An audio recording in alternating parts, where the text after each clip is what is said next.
Behind me is Iran. That's the border right there. And I'm in eastern Turkey, close to this city called Dobiyazı. And in this video, we'll explore this fascinating, ancient part of the world.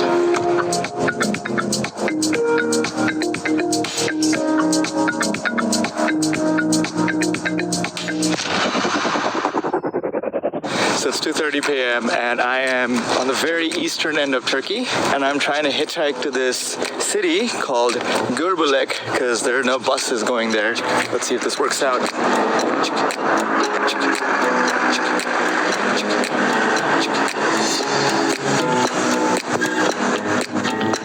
So I found some sweet guys who are giving me a ride to the city, and then they just stopped on the side because we're right next to Mount Ararat, which is the biggest mountain in Turkey and the most famous one for sure.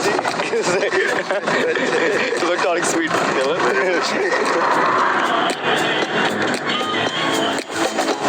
I'm not entirely sure what's going on, but it looks like we're stopping for fruits here.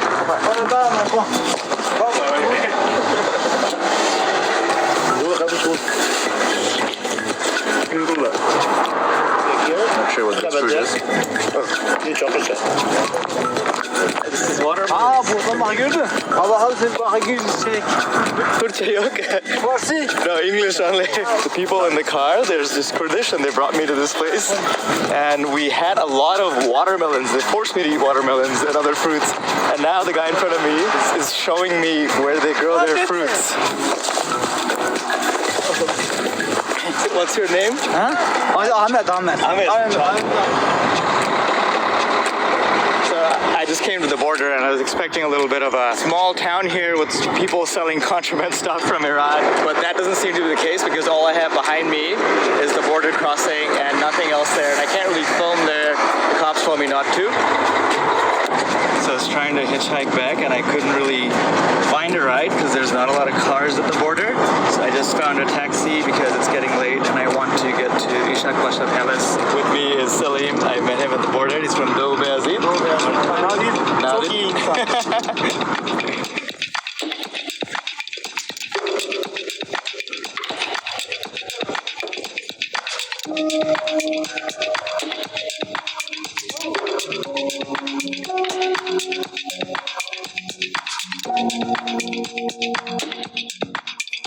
Okay, so right now I'm in Ishak Pasha Palace, which is probably one of the most important architectural sites in this whole region. So it's a very, very interesting place because it looks like Ottoman architecture, but it's also got a lot of Middle Eastern or especially Iranian influences on it. And that's very evident in the arches and the domes that you see here. You don't really see that in any other Ottoman palace, at least that I've been to.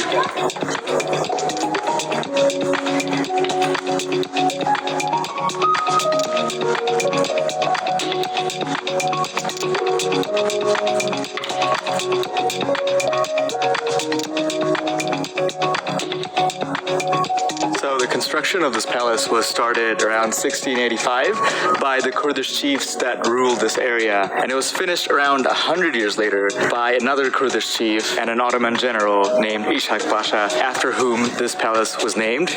It was used for a fort for a long time after that. During World War I even, the Russians used this as a military fort, and because of that, it suffered a lot of damage from gunfire during the war.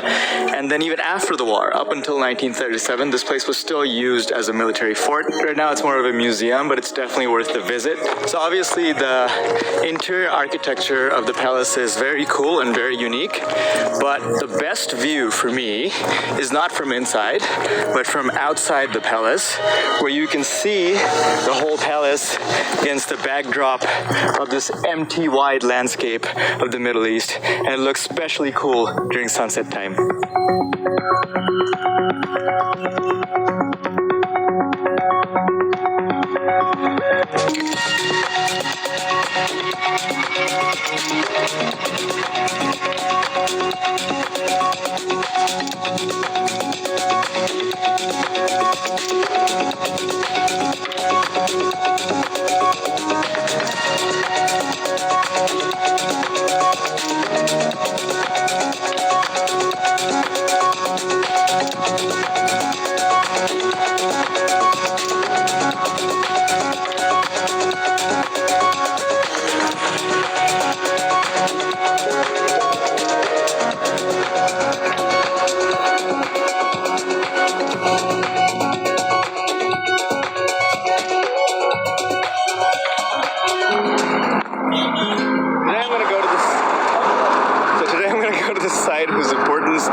that, I gotta head over 30 kilometers southeast of the city that way.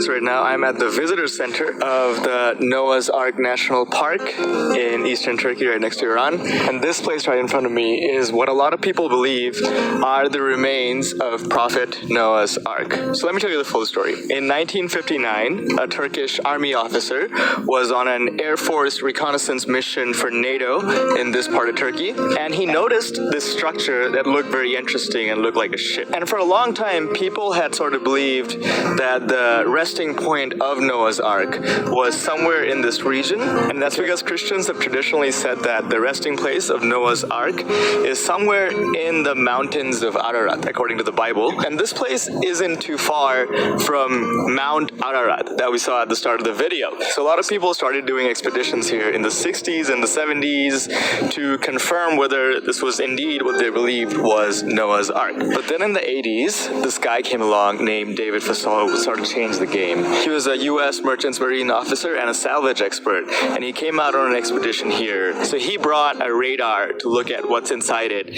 and he said he found an iron structure that's about the same size as Noah's Ark was supposed to be in the Bible. He also claimed that the locals around this region call one of the peaks of these mountains to be Al-Judi. He linked that to Mount Judi, which according to the Quran is also supposed to be the resting place of Noah's Ark.